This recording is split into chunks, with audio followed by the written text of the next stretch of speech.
Bueno, bienvenido, gracias por estar con nosotros. Guillermo López Suárez está con nosotros esta mañana, el presidente de CEPA. Vamos a conversar en este jueves 14 de agosto del año 2009, precisamente con don Guillermo, sobre la reactivación, si se quiere, o la modernización, como quiera llamarle, del sistema portuario de nuestro país. Hay datos importantes. Sabemos que a petición del gobierno de El Salvador se ejecutará un estudio con el objeto de evaluar los datos básicos que serán como las herramientas necesarias para decidir el método o el manejo, la forma de concesionar el puerto de la Unión, que es una gran apuesta, obviamente, que va a hacer este gobierno, que era una gran apuesta del anterior gobierno, pero que por situaciones diversas, por la misma campaña presidencial que en su momento estuvo muy fuerte, no fue posible reactivarlo. Este gobierno anterior también formó una comisión especial, una comisión que recomendó de alguna manera el método de concesión, pero que al final esto no fue avalado por los diputados en la Asamblea Legislativa. Hubo al menos 2 decretos, recuerdo yo, que sugerían la forma como se debería de concesionar el puerto de la Unión.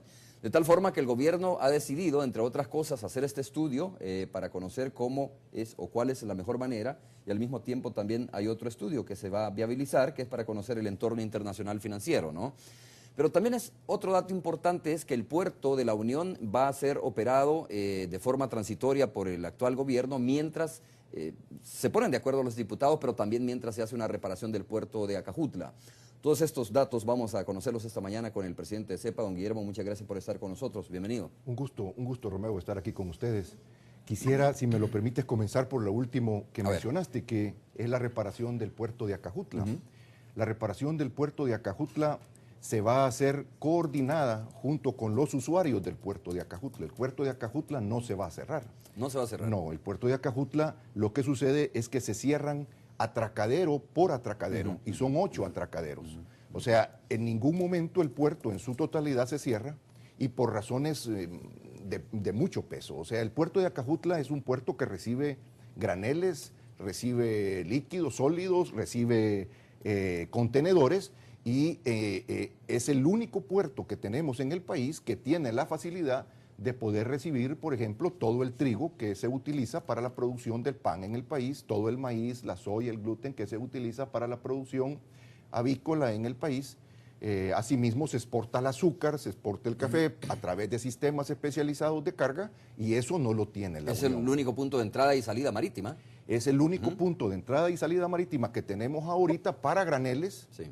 Y para ese tipo de exportaciones que te mencionaban. Sí, es un puerto que puede recibir contenedores, como lo está en este momento, digamos, parcialmente disponible el puerto de Cutuco. Y ya comentaremos por qué te menciono parcialmente el puerto. Pero quería concentrarme en ese tema del puerto de Acajutla, porque sí ha sido algo que de alguna manera se ha estado manejando. Es que se dijo que se iba a cerrar, ¿no? Exactamente, y lo que se trató de expresar es que se iba a cerrar atracadero por atracadero. Parcialmente, como parcialmente, pero coordinado con los usuarios, de tal suerte de que no existe en ningún momento ningún problema en la operatividad del puerto, a excepción de un atracadero, el 7 y el 8, dos que están en el extremo del muelle, de un muelle, el 7 y el 8, que son los atracaderos que reciben barcos de mayor calado. Eso sí, en determinado momento, cuando se estén reparando, son atracaderos especializados que reciben barcos de mayor calado, donde en muchas de las ocasiones se reciben contenedores. Por eso la confusión que nace, porque dijimos, en algún momento, cuando el 7 y el 8 estén en reparación, se habilita la Unión. Si Unión. la economía se ha reactivado y el movimiento de buques se ha reactivado, ya estará la Unión disponible en ese momento para que los barcos puedan decidir. O sea, eso es el punto y que generó un poco de confusión. Ya que abrimos con este punto, don Guillermo, ¿por qué es importante esta reparación del puerto de Acajutla? ¿Cuánto tiempo durará? ¿Cuánto será más o menos la inversión? Hablemos entonces primero del puerto de Acajutla y luego nos vamos al puerto de la Unión. No sé si podré, si estas fotografías, no sé si alcanzarán ¿En a esta ver cámara? en esta cámara. Entonces, si logramos apreciar sobre todo esta que está acá, aquí cabalmente, ahí podemos observar unos hierros que están a la vista, y esta estructura es la estructura de concreto que ya ha perdido aquí su posición sobre el hierro, y el hierro está expuesto y esto está en los muelles. Así podemos ver en esta otra también, en esta que está acá, Ajá.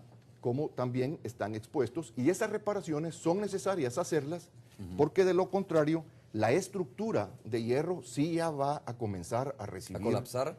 No, a recibir corrosión de parte de las aguas, puesto está en el mármol. Entonces tenemos que hacer esas coberturas, y al hacer esas coberturas, simple y sencillamente no es llegar con cemento y darle ahí al muelle, sino que hay que quitar una serie de tuberías que pasan por la parte interna del muelle, y otras que pasan por la parte externa, como las que podemos ver aquí, si puedes enfocar de nuevo. Son todas este tipo de tuberías, estas tuberías que hay que desinstalar y hay que, para poder aplicar el cemento, etcétera. O sea, es una reparación que en la primera fase... A simple vista no se oye muy difícil esto, ¿no? Pero me imagino que lleva su tiempo y es bastante complicado. 4 y pico de millones de dólares y lleva un año. La primera fase. Ok. ¿Habrá una segunda fase entonces? Habrá una segunda fase en Acajutla, que serán otros 4 y pico millones de dólares, que se tomará otro año adicional.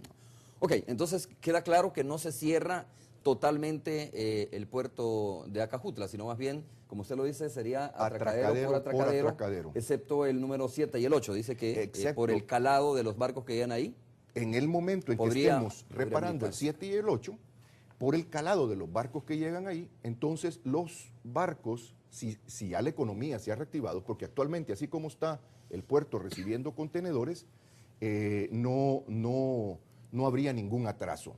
Pero si estamos recibiendo contenedores como se recibieron en el 2008, entonces sí posiblemente exista algún atraso en el momento en que, digamos, no exista una buena coordinación, pero para cuando estemos reparando el 7 y el 8, ya el puerto de la Unión debería de estar disponible para tener esa alternativa.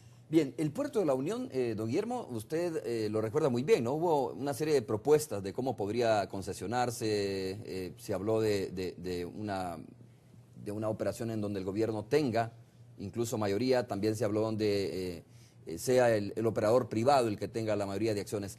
Al final, estos estudios que fueron presentados en su momento y que fueron elaborados por una comisión especial formada por el gobierno para evaluar el tema, hablaba de que el Estado salvadoreño mantuviera el 10% de acciones y el operador un 90%.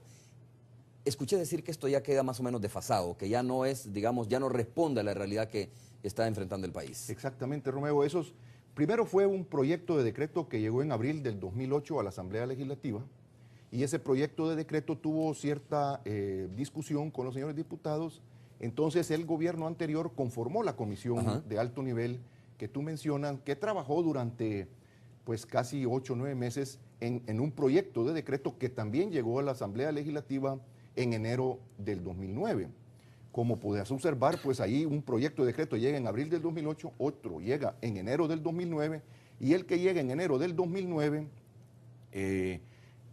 en este momento es un proyecto de decreto que no nos ayudaría para nada en un tema de concesión. ¿Por qué razón? Porque es un proyecto de decreto muy rígido, es un proyecto de decreto, por ejemplo, que tiene estipulado en uno de sus artículos, para ponerte un ejemplo, que el operador deberá de entregar la cantidad de 50 millones de dólares.